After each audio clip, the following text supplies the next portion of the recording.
Será que a correspondência jurídica vai parar durante o recesso? Será que tem diligência para fazer? Ou será que você vai ficar um mês inteiro sem trabalhar? Antes de mais nada, eu queria te tranquilizar.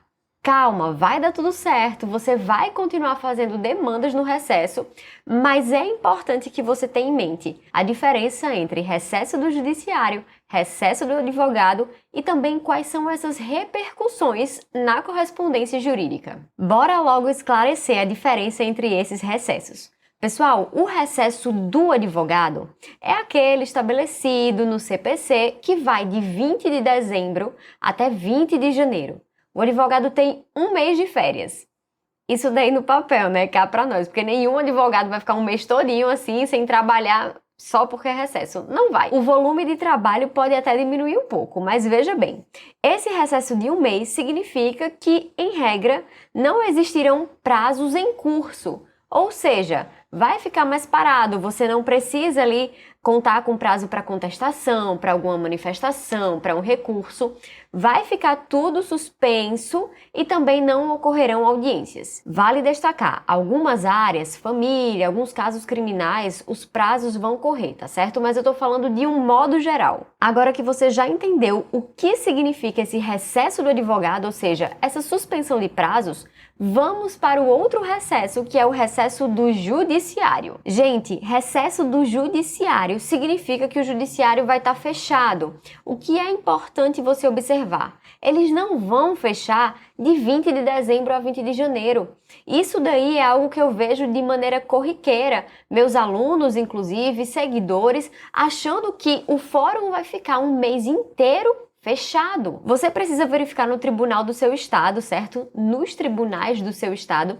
Por quê? Veja, aqui em Pernambuco, normalmente, existem 2 recessos. Um no meio do ano, ali pelo período do São João, e outro no final do ano. Então é menorzinho, o fórum ele fica aberto praticamente todo esse período de final do ano, exceto, claro, os feriados. Se tem fórum aberto, tem diligência para correspondente jurídico, meu povo. Tudo bem que a maioria dos atos estarão suspensos, mas você consegue ir despachar, você consegue também fazer digitalização de processos que são mais antigos, você consegue fazer o protocolo de petições físicas em processos mais antigos. E o mais importante, o extrajudicial não vai parar. Se engana quem acha que correspondente jurídico só faz demandas no poder judiciário.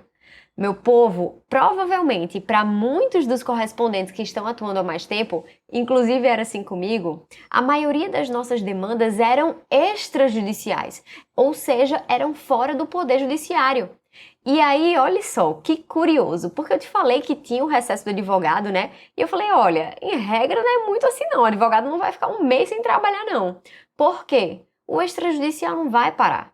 O advogado, ele continua tendo que acompanhar clientes numa delegacia, acompanhar um cliente ou fazer a defesa de uma empresa, de um processo que está no PROCON, um processo administrativo que está no PROCON, audiências de PROCON, diversos atos em secretarias, em prefeituras, não para. E isso daqui é muito bom para você correspondente, porque como eu falei lá no início do vídeo, você não vai ficar um mês inteiro sem trabalhar. Isso não existe, não tem cabimento, não acontece. Quais são as principais demandas que chegam nesse período que compreende o recesso do advogado de 20 a 20 e o recesso do fórum que pode variar, mas que normalmente é ali de 1 a 2 semanas. Quais são as principais demandas que chegam nesse período?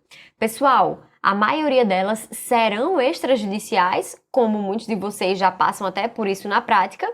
E aí pode ser desde uma audiência no PROCON até resolver, buscar uma guia no PROCON, na secretaria, buscar uma certidão negativa numa prefeitura ou um extrato de débitos, acompanhar um cliente no cartório, acompanhar um cliente no banco que ele vai ali sacar um alvará. Temos também entrega de notificação extrajudicial, temos entrega amigável de veículo, cliente oculto.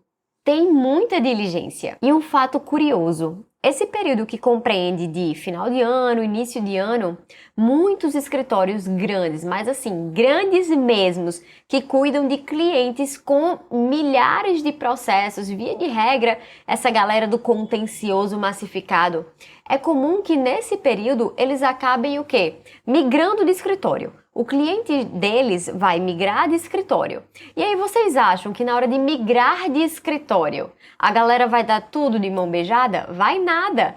Depois, esse novo escritório tem que sair contratando correspondente para despachar nesses processos, para fazer a cópia de tudo que ainda é físico, porque ainda existem alguns dinossauros que são físicos e você tem que ir lá digitalizar ou fazer um protocolo, além de todos os atos extrajudiciais que nós inclusive já demos uma comentada. Mas afinal de contas, Fernanda, eu entendo que continuarão chegando diligências e não audiências judiciais, mas podem ter audiências no Procon.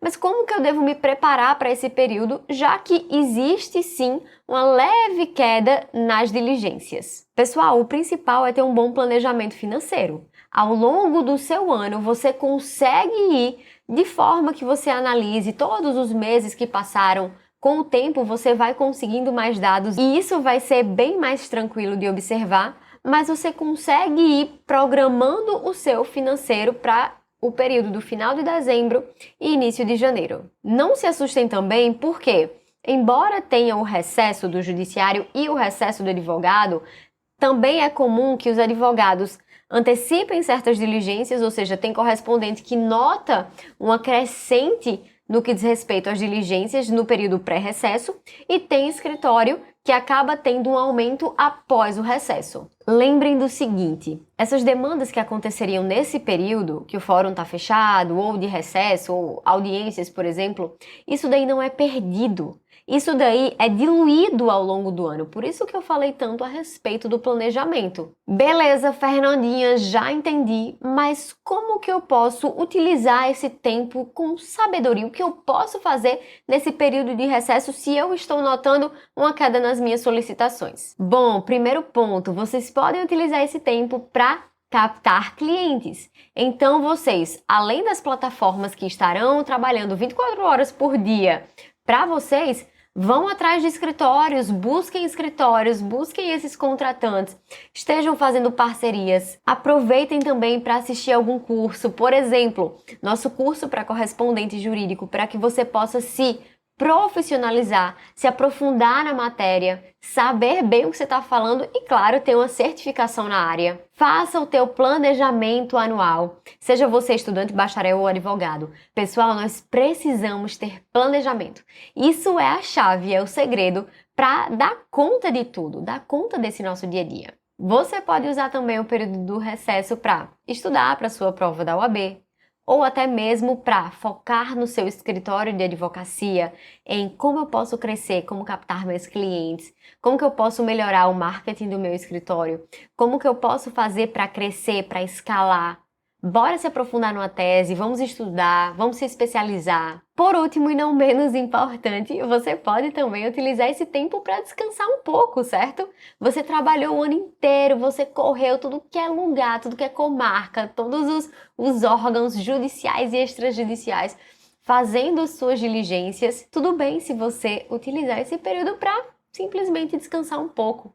Mas eu adianto, provavelmente você vai descansar ali entre Natal e Ano Novo, sendo muito sincera.